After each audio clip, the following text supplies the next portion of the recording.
Sorry, I had the mic. Huh? Well, most of us are right now. We're trying to figure this out. All right, let's get started with the meeting. Here comes Sean Marie in, so we legal in a minute as soon as our attorney gets in here. Let's have a word of prayer, and then we'll get started. Lord, we do thank you for this day. Thank you for allowing us to be here and for the work you put before us. Lord, we just think about what the preacher said this morning. We don't always have our eyes on you or not always thinking of you and where we need to be in your presence. But, Lord, you've got your eyes on us. You're watching us, and you're leading us in ways many times that we are not aware of and don't understand. But direct this meeting today. Thank you for these good folks that's gathered here. Give wisdom and guidance where needed. Ask this in Jesus' name. Amen.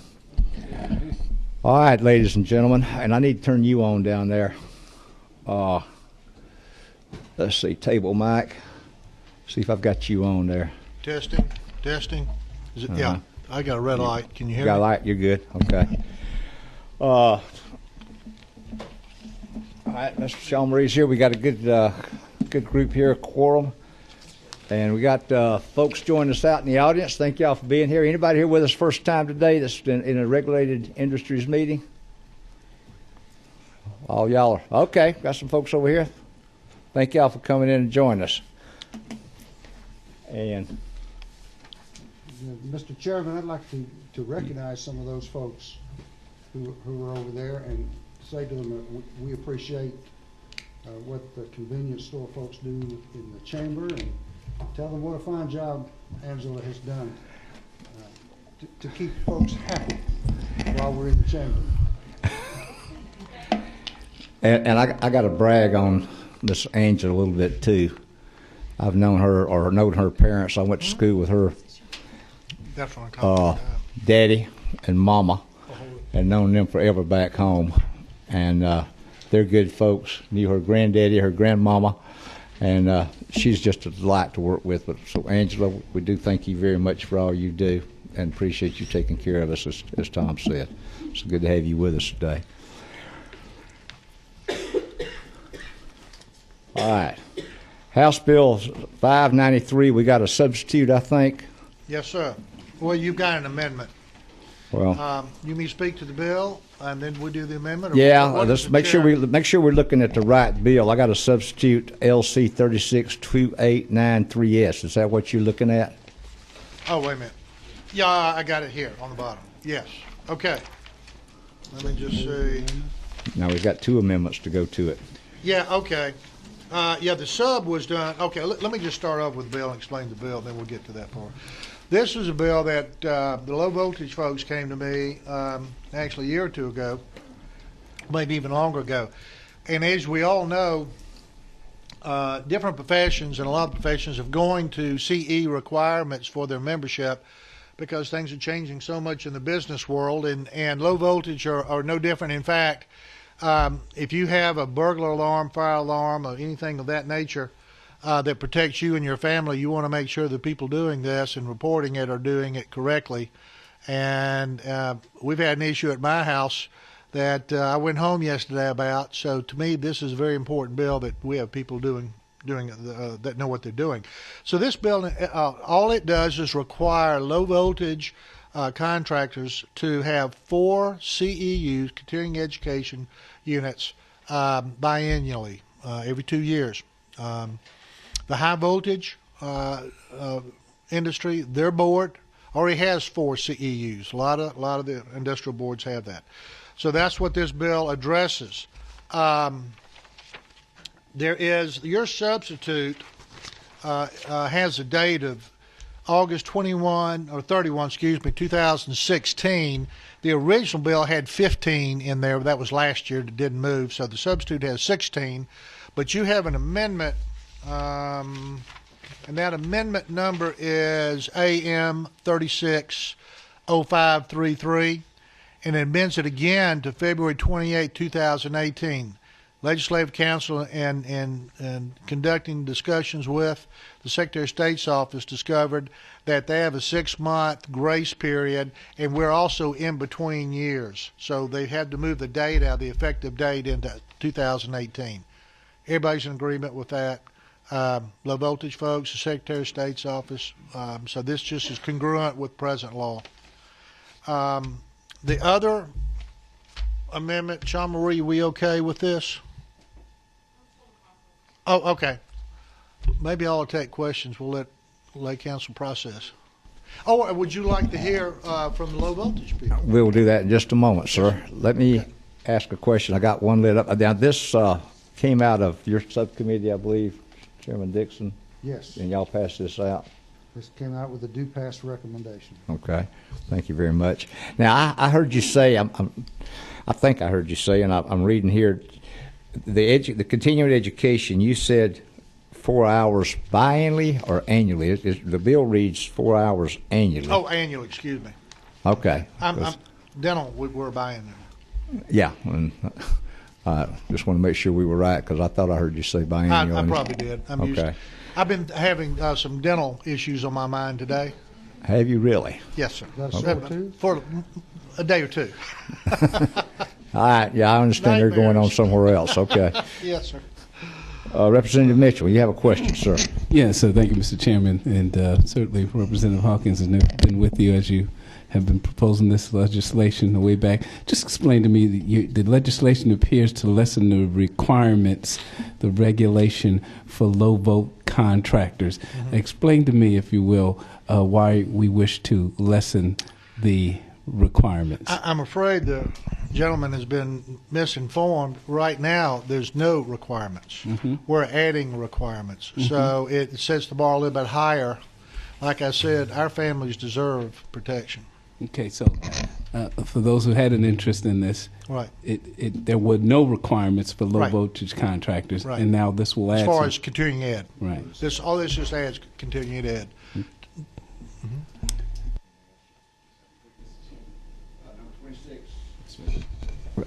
Go ahead, Representative Cook. Thank you, Mr. Chairman. Representative Hawkins, just a quick question. I'm sorry I didn't ask you this before the meeting, but can you just briefly describe what precipitated this bill, any issue that might have caused this to pop up? Well, just like I said in the beginning, there's been a progression over the years of low voltage importance, not only on the state, but on the national. And we also have a situation where surrounding states require CEUs, continuing education. So our contractors cannot go into South Carolina or Alabama or Tennessee or Florida. People living on the edge of the state can't even service or contract over there. So there's a number of reasons for this bill, and they're all good common sense. Well, a follow-up, if I might. Could they not get a continuing education through a professional board that is outside of government, whether it be in the state of Georgia or in, for instance, to your point, I live on the Georgia-Alabama line, so they could get some continuing education from a professional board that's over in Alabama, for instance, that would be outside of the scope of government? Unless there are rules and regulations by the board requiring CEU, then you can't require it. In other words, there's really no stipulation. But you have a good point. I'm not demeaning your point. It's just that if you have it in rules and regulations, then there's no question when they apply for or do a contract and put a bid in that their bid is solid, and no one has to come and investigate their records to make sure they have CEU. They wouldn't have a license without it. So me as a consumer, though, I could check in that for myself. I wouldn't have to necessarily have somebody else do that for me. In that You wouldn't have instance, to worry about it with this bill. It's automatic. They would lose their license if they did not have this. Thank you. Representative Rakestraw. Thank you. This not only affects alarm systems, but it affects a lot of the smart home technology where you've got people that are integrating and doing a lot of programming throughout the home. And there's a lot of people in the industry that known as trunk slammers that aren't licensed, or they're driven by distributors in their particular product line, and they'll go in and install this and do really poor programming, Right. and then you leave homeowners in a mess where they Right. can't operate anything. Their heating and air units, their television, sound. So Right. it's not just alarm systems, but Right. there definitely needs to be some standardization across the industry, so it's not just a distributor-driven process for only getting, the ability to install a certain type of equipment. And so I definitely think this is necessary for the Thank you. industry to help standardize that. Thank you. Yeah, I still have a hard time programming my thermostat for the heat to come on. Most of the time, I just cut that thing off and do it manually because when I want heat, and I can't figure out how to get it programmed. The old on and off buttons. Yeah. I apologize. I didn't have a sign-up sheet down there. I fully intended to put a sign-up sheet down for anybody that wanted to talk. So if there's anybody here who wants to talk for or against the bill, just stand up and come forward. Y'all are welcome to. I did not get the sheet down there, so anybody that feels led to talk, just come on up and I can get you there, sir. All right, Mr. Loud, you want to introduce yourself? Yes, sir. My name is John Loud. I have a company up in Cobb County, Loud Security Systems. We've been in business about 20 years, and I was a flight attendant with Delta Airlines for 6 years prior to ever getting involved in the industry. And when I went and got my license, I went and tested, got an unrestricted low voltage license, passed the test, and the only requirements I've had to run a business for the past 20 years now is that I pay my $75 every 2 years.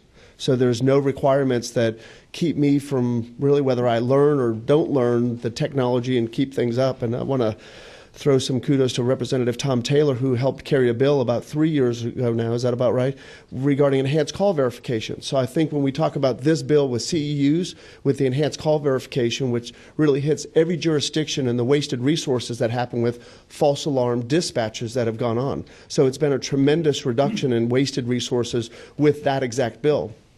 However, the key point becomes when you have CEU requirements that people will have to go through and sit through certain classes, they're going to learn about thermostats or not blowing up the HVAC unit. So they're going to learn about not having false dispatches.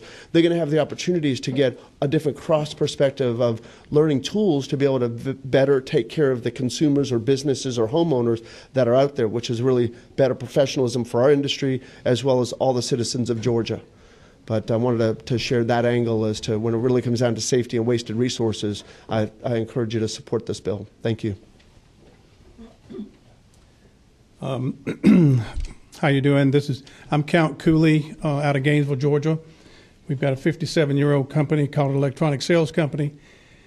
Nathan put me on the low voltage board, Georgia Low Voltage Board, about 3 years ago, and this has been one of the things that the low voltage industry has had to have over the past few years. We've actually just fallen behind all the rest of our industries. There's five other trades like your heating and air conditioning, electrical, and plumbing, and they all have continuing education. Reciprocity is something that continuing education can allow our low voltage contractors to have, and that is being able to go to have reciprocity across the Alabama line or Tennessee, North Carolina or South. Right now, they don't recognize any of the Georgia low voltage license at all. Now, Georgia recognizes all of their licenses coming across the Georgia boundary, but the Georgia cannot go across the boundary the other way in the reciprocity agreement. So that's going to help this a lot. And I think this is really just catching us up with the rest of the industry. And does anyone ever have any questions concerning the low voltage board, which I sit on? Thank you. Anybody else in the audience speak for or against the legislation? Okay, we have a couple of questions here. Number one's been waiting patiently. Chairman Welch, you have a question, sir? Yes, sir, Mr. Chairman. Thank you. I just wanted to clarify and make sure I understood this correctly from the legislation. Representative Hawkins, the way I read this was that the courses would be approved but could be provided by institutions, both private and public institutions, so that they could be done by a professional organization or it could be done by a school. So they could pick up the continuing education units in a variety of locations, so it wouldn't be just restricted to a state agency providing those CEUs. And then I was just wondering what a LVT is. What what that class is? You have the different classes: LVA, LVT, LVU, LVG. Is there what are those different classes, and does that cover the gamut of all low voltage licensing? And T is telecommunications. A is alarm. U is unlimited. Let's see. G. General. There's a G for general, and these are just different low voltage requirements or classifications. Mr. Go Chairman, ahead, sir. Go ahead. so are these all the classifications that we currently license in the state of Georgia? Just those 4? Okay, all right. And then, may I follow up with one more, Mr. Chairman? Yes, sir. Just curious, how does a homeowner or know which one is applicable to whatever system they may have hired a low voltage licensed person for? For example, if it's dealing with the heating and air, how do you know as a consumer that you've got the right guy or gal? Heating and air would be general. Okay. Telecommunications has to do with telephones, telephonic, anything like Wi-Fi in the house, that sort of thing, the telephone industry. A is alarm, that's burglar and fire alarm. Unlimited means that you can go across all those boundaries and you're unlimited and licensed in those areas. By the way, to address the first part of your question about who's going to be testing and this, that, and the other, we're pulling that language from the other industries that are in our group. Same language, basically. We're using the same people to get our testing done. Okay. Thank you. That it, yes, Mr. Chairman? Well, you have lit the board up here with questions, sir. Thank you very much. I think number 20 was next. Chairman Dixon. You raised the question of reciprocity, and I was just wondering, with this amendment that's been proposed, which I imagine we're going to hear more about in a minute, but it would seem to me that might affect the reciprocity if we exempt certain groups from that. Can I answer that? Actually, this coming amendment is just going to speak to the fact that high voltage already has 4 CEUs.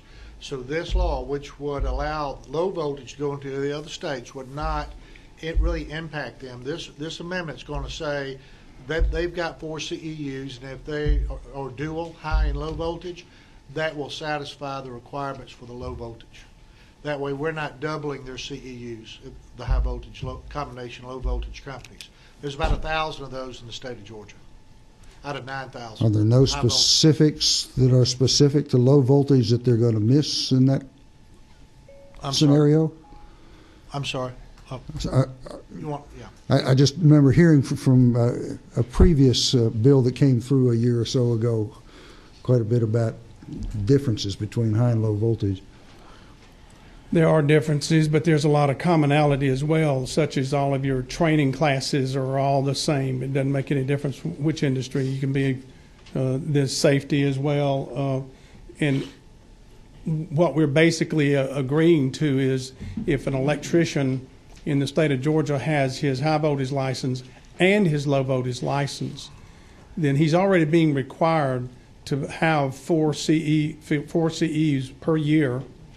He's already being required under the high voltage license, and therefore that would satisfy the 4 in the low voltage license. Will he then be also able to take the next time 4 hours in low voltage and be qualified in the high voltage?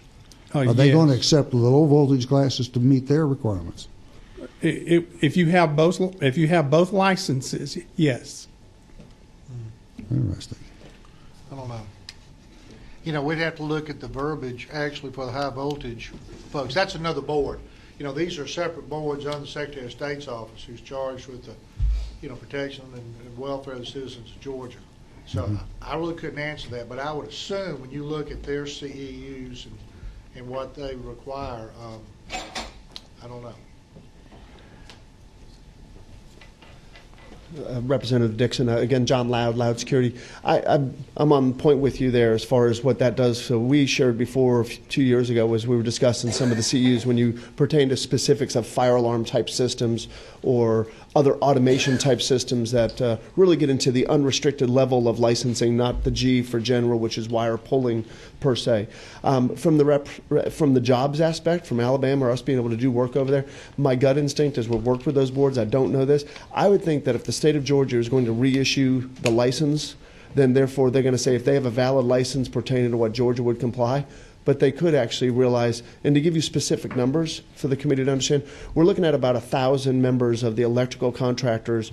There's about 9,000 within the electrical division, but about 1,000 have the dual licenses. So we're talking about 1,000 folks. And within the alarm industry, the low voltage licensing, there's 4,000 plus. 4,700. So we're looking at about 1,000 of that 4,700. So this really pertains to about 3,600 contractors through the different G license, T license, A license, or U license.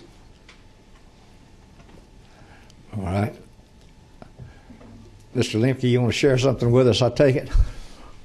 Mr. Chairman, I represent the specialty contractors, which are the electrical contractors throughout the state, both the union ones and the non-union. And we were the ones that brought before Representative Hawkins this amendment, so we didn't have to do dual CEUs for both groups. To the point, sir, I don't believe our members would still have to get CEUs for the electrical license that they have. The low voltage would not. I don't believe. Those boards would have to work it out, but this bill does not address that. But again, that's why we asked that this language be included, because people felt like they were already having to get their continuing education. So if they've got a dual license and you get the CE for the regular electrical license that they have now, that would supersede them needing to get any type of 4 hours for the low voltage because they've already got their continuing ed under That's the correct. CE, under their electrical contractor's license. That's The correct. reverse would not be true. The reverse, The reverse would would not be true. not be true. Interesting. Okay. All right. Any questions for Mr. Lemke? Let me ask us, okay, Mr. Lemke, wait just a moment. I got two more guys. Okay. You have a question, Mr. Lemke? Go ahead. Yeah, thank you, Mr. Chairman. When you describe a dual license, does an electrical license that is a general license include training and skills on both high voltage and low voltage? Yeah. And or is there a license when it's dual that means that the contractor has both a low voltage and a high voltage license? Yes, there are two boards. One's the low voltage board, which he's on that board. Another gentleman who's a member of ours is on the high voltage board. Correct. You have to get two separate licenses, and the training is different for both of those. Right. So sometimes contractors will get both because they have to do, for instance, pulling wire. They put up there is called low voltage lights stringing that's different, and it's just easier when they're in when they're building a building that they have both licenses so they can do it all. So if there are two licenses that are separate, two boards that are separate and distinct, why would we then give a contractor who has one license waive their requirement for the second license for training, for continuing education? The training is a little different. It's specialized in the low voltage. I guess that's the best way to explain it. It's very specialized with what they're doing. If they're doing security alarms, if they're doing fire protection, those kinds of things, it's different. Our members, unless they're specialized in that, in other words, they can seek that. They can still seek that continuing ed if that they want to have that type of specialty. But theirs is, I guess to put it, I'm probably not saying in the best way, but when you're an electrical contractor, you have to have continuing ed because you're dealing with things that can affect somebody's life immediately. They can die. And so the safety issues that they mentioned, that can be jointly because the things that you're working with. But there is not the necessity when you're hanging string lights and stuff like that that you don't need that continuing education. You need it for a more technical side, I guess that's what I'm trying to say, for the electrical license. The high voltage is what we're dealing with.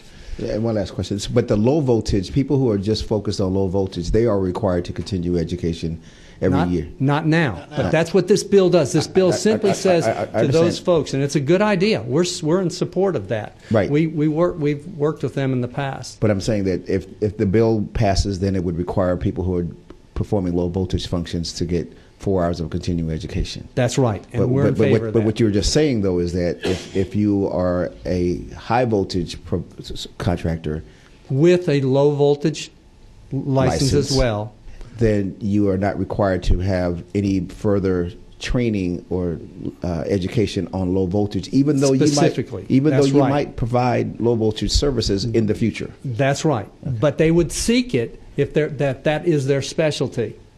And that's not to say they couldn't do it, but it's just not a requirement because they're already being required to get an electrical license continuing education. Yes. Thank you, Virgil. All right, back to, let's see, Mr. Chairman Welch, you were waiting, and I got two more over here. You're next. Representative Hawkins, what happens if you don't get your continuing education units? The bill doesn't speak to what happens to your license, or if you fail to get it. It would follow any other board. If they come in, like as a dentist, they come in and they can request an audit and see if I have CEUs, and if I don't, I'll lose my license. So that's the hammer. Yeah, and I don't know if that's in general law somewhere else, because we're creating new legislation that would require CEUs, but we're not saying what the consequence is for failure to obtain those CEUs. Something you may want to consider. Second thing is I think I have to follow up with Representative Flood's comments. It does seem odd to me that if we're going to require CEUs, and we're already requiring it for high voltage, and then we think that it's necessary for those that are operating the low voltage arena, it seems to me, and I haven't heard an explanation for why a high voltage licensor would be exempt from the low voltage CEUs. Simply because they have the high voltage license, and there may be a reason, because it may be that but I thought that we were talking about earlier that there's the practical application of low voltage has some specialty items to it. It has some special things you need to be aware of as you go through and practice in this area, and therefore you should obviously continue that education so you're keeping up on those skills, those technologies, so that you can be well prepared to provide something for the consumer. That's my second question. My father and wife both were contractors and subcontractors also.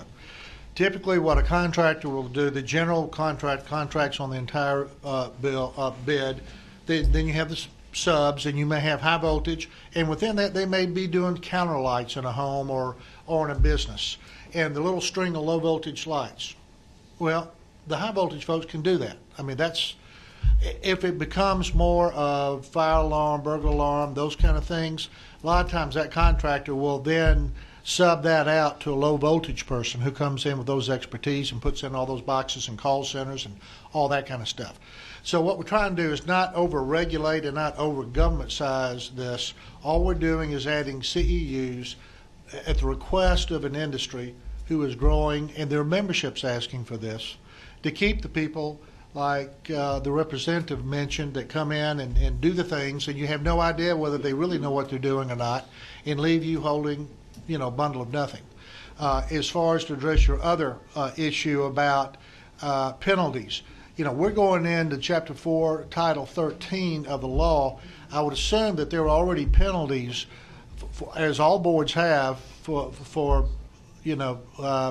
lack of continuing job or you're not providing service as guaranteed through contract, through law. So I'm assuming that this follows like all other boards, that they do have that ability. Secretary of State's office is here. I was going to ask Secretary of State's office if they had anything to add to muddy this waters up. I'm sure Chuck can help muddy it up.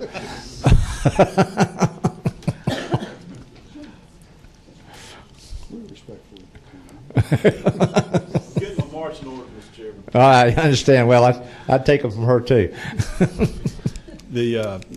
I'm going to allow Candace to speak on this. She's Okay. done, if that's okay with you. Yes, she's sir. done most of the work on this, but as Representative Hawkins said, we're fine with the amendment on the date and fine with the provisions overall for the board to do as they see fit. So, Candace, do you want to maybe?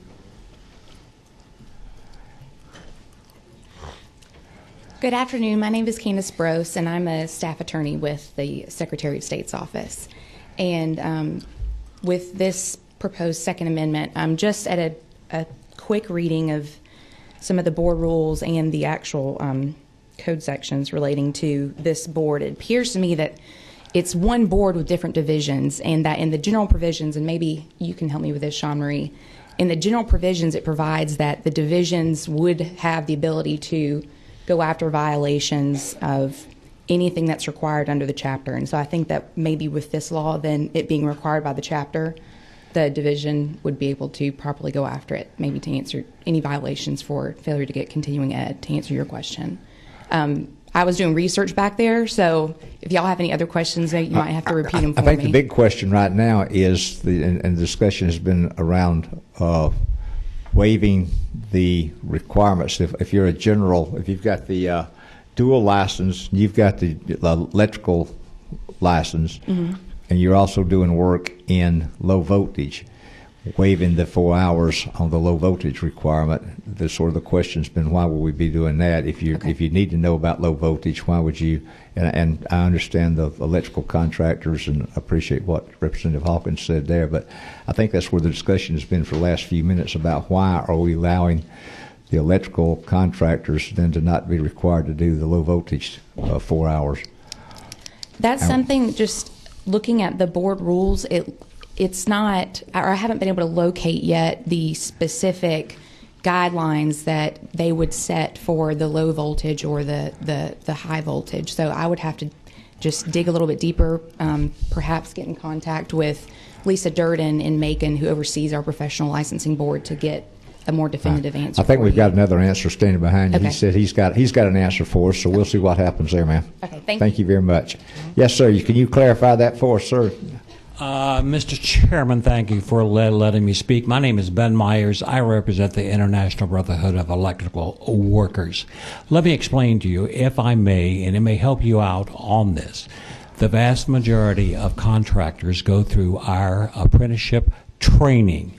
Our school lasts for about 5 years, whereas they are taught the proper method and code for high voltage wiring and low voltage wiring as well. So basically, they have the training. The electricians do have a continuing education program, and as part of that would be on both on a continuing basis. We are firm believers the more education that you give the workforce in Georgia, it is going to be much better for the businesses in Georgia, and we're all going to have homes and businesses that are wired safely. We certainly approve of this bill with the amendment that's going to be attached, and I ask you for your support. I'll be willing to answer any questions if you have. I got 3 lights blinking. Now, does anybody have questions specifically for, I think, Mr. Myers? Yes. Mm-hmm. All right. Representative Braddock? Okay, so we have different classes, and does this training cover wiring only, or is it going to cover the programming aspects of dealing with the different aspects of the smart home technology that falls under low voltage? Okay, our 5-year apprenticeship training program covers everything in the electrical industry that would apply. And after 5 years of a joint apprenticeship program of work on the job and going to a school, you are going to be exposed and learn how to do 99% of everything that is out there that's to be done. Okay, so it's not just wiring; it is the Oh, no, programming ma'am. of the different systems that have to Is talk. everything and, under the sun Okay. that you would have. so, with the different classes, obviously you've got to have a lot more content for a U or a G license than you do for an A or a T license. So, if you're requiring 4 hours for all of it, shouldn't it be tailored more toward more for the general and the unlimited license and less for the specialized license? That would make sense to me. But Okay, what I'm trying to get across to you is the training factor that it goes in that we do to train our electricians to wire your homes, your schools, your businesses. Now, the state requirements is a little different. Okay. So consumers, what they tend to do is when they find a contractor to do something, they come in and then they start asking him to do all these other things. They may start with an alarm system, but they come in and, oh, you can program my lights and my television and my heating and air and all that to work. So I guess what I'm asking is the content of this certification class, is it going to, I mean, it's not just covering wiring, it's covering those other aspects. So if you've got unlimited or general, it seems like you would need more content in that class than a specialized A or T license. So that's what I'm asking about. When it comes to low voltage, you're absolutely correct. If you invite someone into your home or your business and they have a low voltage license, you are not going to ask them to wire your building, because that's not going to work. Your building could burn down. Mm-hmm. Okay? There is a difference in a big one at that. Yeah, so they would ask for the low voltage wiring, but I guess I'm asking about the licensing and the other aspects that go into it. If you could look at it this way, programming. if an electrical contractor has a dual license for high voltage and low voltage, then you would have no worry in bringing that contractor in to do the job on both. If you bring a contractor in with just a low voltage license, you only want that contractor to do low voltage work. Right. Okay? I get that. I'm asking about the content of the training. I cannot address to the contract of the training itself because I do not know. Okay.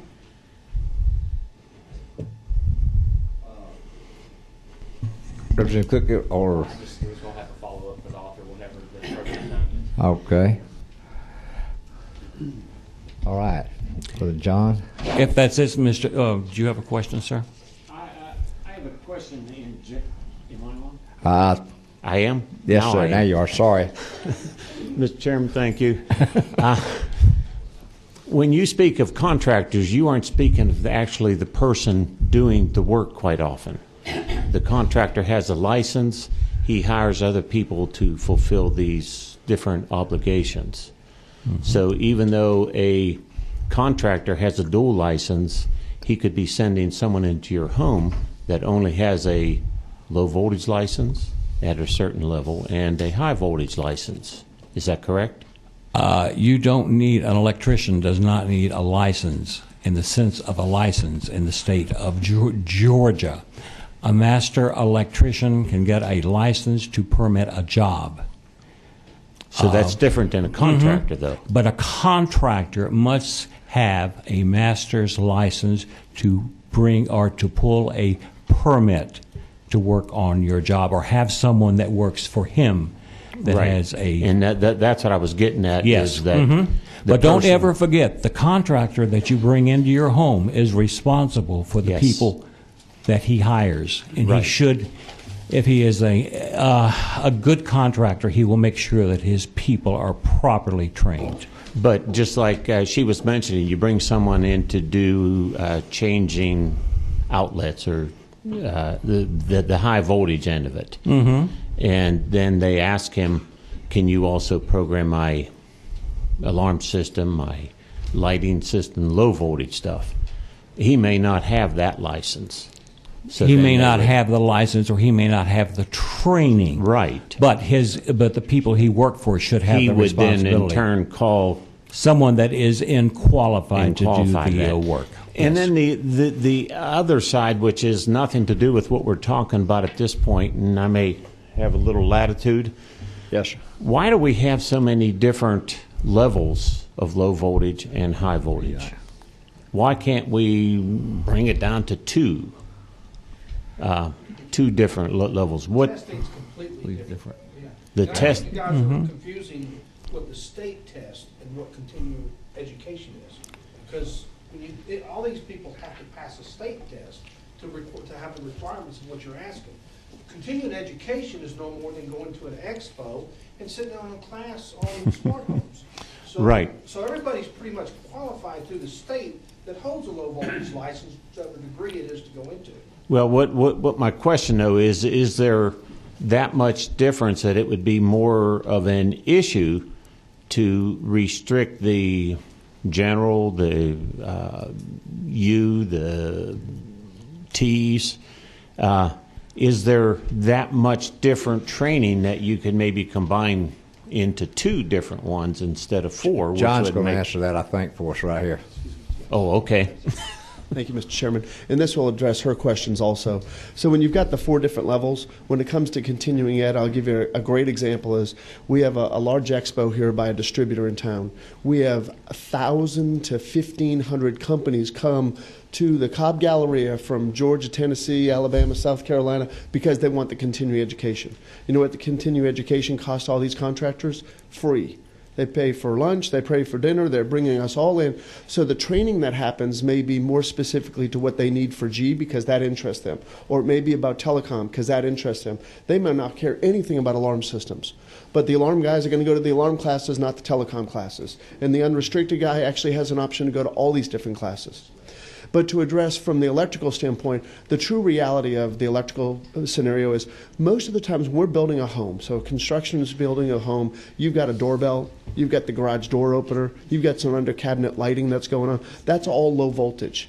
So there's aspects that the electricians are doing that type of work that they're already, qualified, and through their electrical training, they're already doing that. So for us, from the low voltage standpoint, to sit there and think, because majority of them are really doing that type of low voltage work. They're not out there in the alarm world. I can't think of any, and I don't know if you guys can think of any electrical contractors that are out in the burglar alarm business, if you will, or the telecom business, because they're in the electrical business. But there are some aspects, because it's electrical wire, they need a license with a G level, or they may have an unrestricted. It can vary as to what that person may choose to pass the state test on. But the reason why 4 are important is because the G is easier to get because you're really pulling cable. What does it take to pull cable? Whereas the telecom to deal with the specialties of each one of those are. So I don't know that it would ever make sense where you limit down to only 2. Because really, if I could choose one, and for myself, it's the U, LVU, low voltage unrestricted, because now I've been trained and tested on all of those. And in a sense, when it comes to CEUs, not saying specifically you have to have 4 for G or 4 for T or 4 for A or U, you'll go to those classes and you're going to pick what is within your profession of expertise to be able to say, I've qualified for those 4 hours. Does that? Partly, but it still doesn't answer the question. What is the difference between a U and a T or a as far as time goes to get that education initially, not so there's keep not it up? Like the electrical there's not a 5-year program or a 2-year program. It's to the point that you get your training. There's a 1-year requirement that you apprentice somewhere to be able to even apply through the Secretary of State's office for any of those licenses, right? So once somebody's got the knowledge to be able to go and pass the test, provided they've had the minimum of 1-year apprenticeship, they're qualified in a sense to be able to go take the test. Now, but it still doesn't tell me the difference. I don't think we're going to get an answer out of that today, John. I don't think this is part of the bill. Those issues are there. So I think you can get with the contracting guys afterwards to get an answer on the difference between the A, T, U, and G and whatever there. If that's all right, John. We got Mr. Cook. You have a question, Representative? Just for the author, if I could. Okay, go ahead. Now's Ask the perfect author. Representative Hawkins, let me first say thank you for the consumer protection piece. I know that's what you're trying to do here. But one quick question that kind of follows up on what the gentleman just mentioned about some of these trade shows and things like that. It appears that a lot of these individuals are already going through the continuing education, which is good. Right.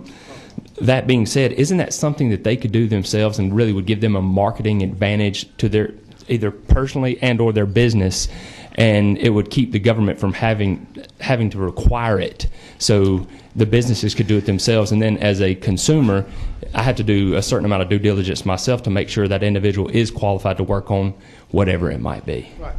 You bring a very good question, but when was the last time we asked anybody, a dentist or a surgeon, whoever, are you up on your CEUs and can you prove it?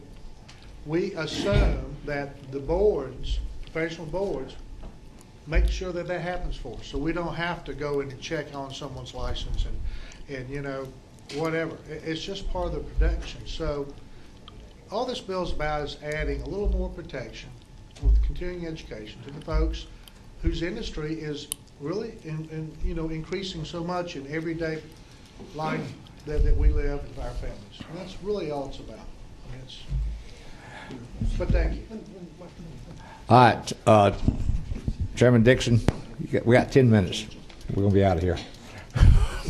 John, we've had a lot of discussion about this amendment, about do you all have a major objection to this amendment? We do not. We do not. And to answer that issue is when we have that big meeting, there's 1,000 people. They're not from Georgia. That's why I made a point. They're from South Carolina. Everywhere else that requires the CEUs, that's the sad part for us in the state that they're not there. But we do support the amendment. Thank you. I think we're ready now, Mr. Chairman. Did you get the amendment worked out the way you want to, Mr. Hawkins? Is this amendment here, the contractor? Yeah, as advice for Legislative Counsel Sean Marie has that ready to read. All right, Sean Marie, you want to tell us exactly how this amendment's going to read?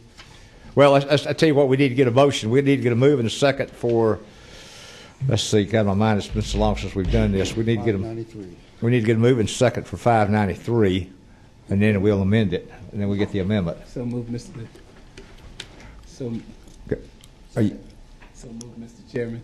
I'm sorry, man. Are you there? Yeah, we're there. Oh, wait, I was giving you on the wrong button. Try it again. So moved, Mr. Chairman. Got a second. All right, moving second on the bill, and now we've got a amendment we're going to look at for the bill. And the First Amendment is no question on that. That's just changing the date. The AM 360533. That's changing the date to February the 28th, 2018, correct? Yes, sir. That's the sub. Can we? That's what you're. Oh no, yeah. That's right. All right. That's the amendment to the sub. Correct. That's the amendment to the sub. It's going to change the date to February 28th, 2018. Is there any objection to this amendment? If not, it'll be approved by acclamation. And Sean Marie, you've got another amendment you want us to look at.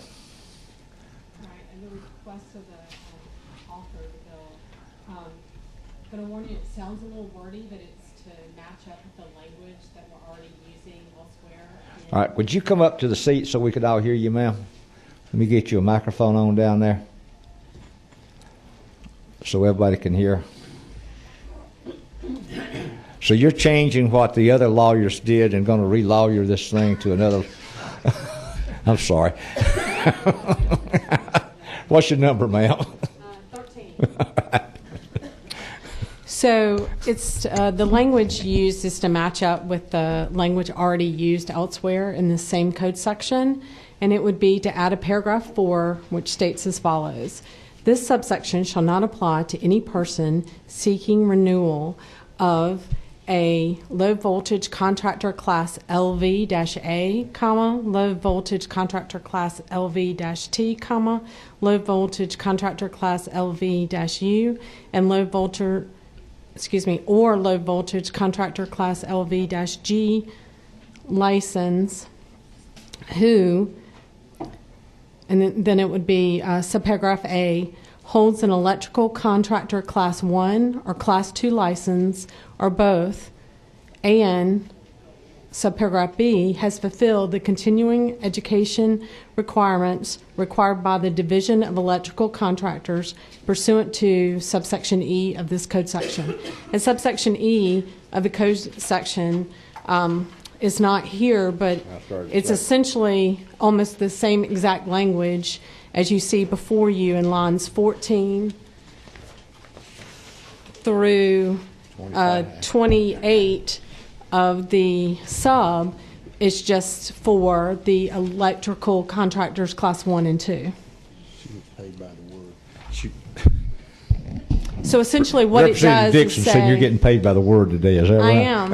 But essentially what it does is say that if you are, the intent of it is to say that if you hold one of these low voltage contractor licenses and you also hold one or more or both class 1 or class 2 electrical contractor licenses, and you fulfilled the continuing ed required under those, then you don't have to do any more to get the low voltage renewal. It pretty much says contractors who hold dual licenses, electrical and low voltage, who have already achieved electrical shall be relieved of the low voltage. But we've done this in a much finer way. We've done it using the language already existing in code, yes, sir. We've done it with class now. You've enumerated all the different low voltage contractor classes, and you enumerated the two general electrical classes that are in place. Is there questions about this amendment? I can go on forever. Move to approve the amendment. I'm sorry. Go ahead. I didn't have you on. Go ahead, sir. Move to approve the amendment. And we have a second. All right. We're going to approve House Bill 593 as amended with the AM 360533. And let's see, you would approve the amendment or approve the bill as amended, right? Well, you got to approve the amendment first. If nobody objects to it. Any objections to the amendment? Sorry. Are there any objections to the amendment? All right. Now, move to approve the bill as amended by Hawkins Amendment 2 and by the AM 360533. Can we get a moving second on that? I move that we approve the bill as amended. Second. And we got a second. All in favor? Any questions? No questions. All in favor, they want to say an aye. Aye. Any opposed, like sign. No. All right, we got one no. Who did that? All right. Thank you, Representative. Thank you, committee, and thank you, Sean Marie. All right, we got one other piece of business. There was another bill dropped today. House Bill 812, Military Consumer Protection Act, enact. That's going to Representative Tom Taylor's subcommittee. And I think House Bill 791, Motor Vehicles Rideshare Network Services, Wheelchair Accessible Provide, that's also going to Representative Taylor. 791 and 812, my friend. Can I have the professions and boards commission subject committee for just a minute? Representative Dixon wants the professions, boards, and commissions subcommittee to meet for a few minutes after our meeting. If there's nothing else to come before us. Oh, y'all have got your letter on the committee dinner, I think, coming up on February the 10th. Committee dinner February the 10th. So have y'all gotten notices on that, emails? Be sure to be putting that down, bringing your friend, spouse. If nothing else, we are adjourned. Thank you very much.